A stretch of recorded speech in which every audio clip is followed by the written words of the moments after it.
రాష్ట్రంలో 2% కూడా లేవు. మీ కాంగ్రెస్ పార్టీ గెలవలేదురా బిడ్డ ఆ రోజు అనేటువంటి విషయం గుర్తుపెట్టుకోవాలని చెప్పి నేను ఈ సందర్భంగా తెలియజేస్తాను. 10 ఏళ్లలో పంచాయతీ ఎన్నికలు జరిగితే మన దాంట్లో మనోళ్ళు కొట్లాడుకుంటేనే వాడు గెలిచిండే తప్ప ఏ రోజు కూడా వాడు గెలిచినటువంటి దాఖలాలు లేవు. అది కూడా 2% 3% గెలిచారు.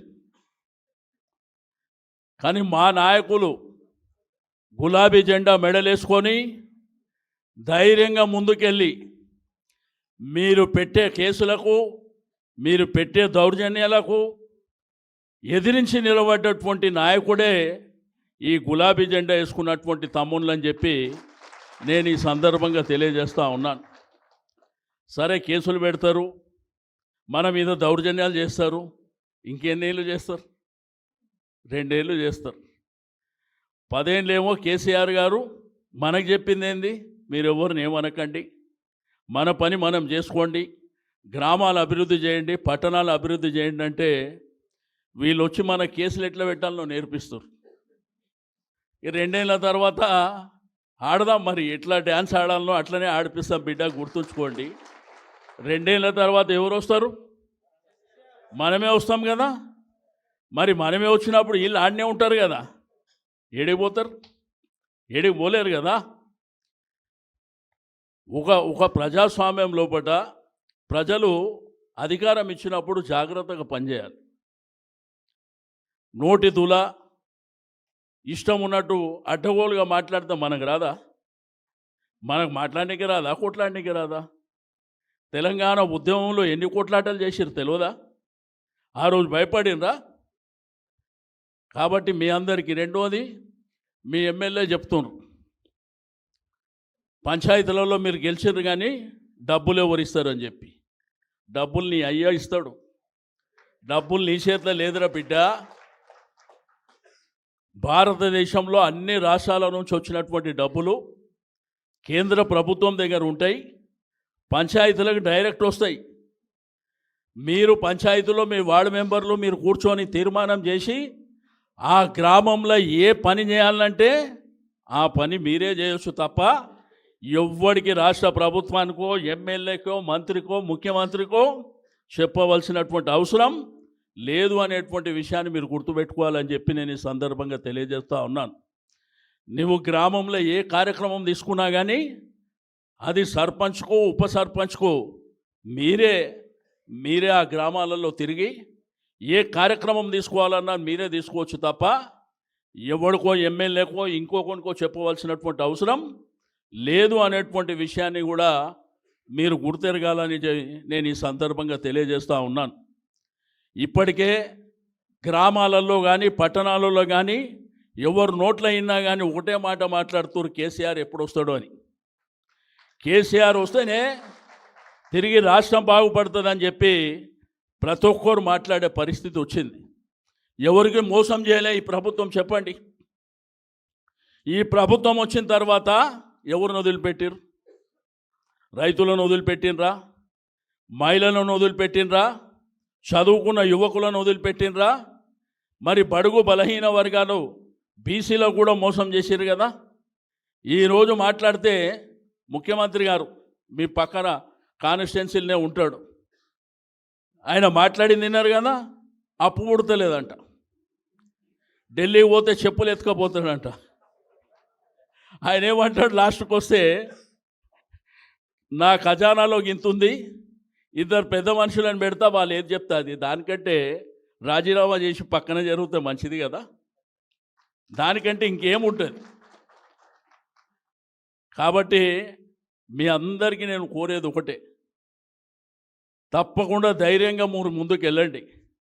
నిన్న మొన్న దాకా దౌర్జన్యాలు చేసిండ్రు, ఇప్పటి నుంచి 7 దౌర్జన్యం చేస్తే మేమందరం ఆడికే వచ్చి కూర్చుంటామని చెప్పి నేను ఈ సందర్భంగా తెలియజేస్తూ ఉన్నాను. అరే, ఎవరికి భయపడవలసినటువంటి అవసరం లేదు. పుట్టిన ఒకరోజు, సస్తం ఒకరోజు. మన తల్లిదండ్రులే మనకన్నిటికంటే పెద్ద. ఎవడో కుట్టంగాడు వచ్చి మన మీద దౌర్జన్యం చేస్తే వాడు ఒకటి కొడితే 10 కట్టే శక్తి మనకుంది. ఈరోజు మన వైపున ఉన్నది ఎవరు? కేసీఆర్ గారు. కేసీఆర్ అంటే తెలంగాణ రాష్ట్రానికి, తెలంగాణ ప్రజలకు శ్రీరామ రక్ష అనేటువంటి విషయాన్ని నేను ఈ సందర్భంగా తెలియజేస్తూ ఉన్నాను. 65 సంవత్సరాలల్లో ఏ రోజన్నా కరెంట్ 24 గంటలు వచ్చిన సంఘటన ఉన్నదా? తెచ్చిండా ఎవడన్నా? రెండోది అరిగోస, తాగడానికి నీళ్ళు లేవు, సాగునీరు లేదు. బావి కాడికి పోతే చెరువు ఎండిపాయ, బావి కాడికి పోతే బావి ఎండిపాయ, చెరువు కాడికి పోతే చెరువు ఎండిపాయ. తాగడానికి బుక్కడి నీళ్ళు లేవు.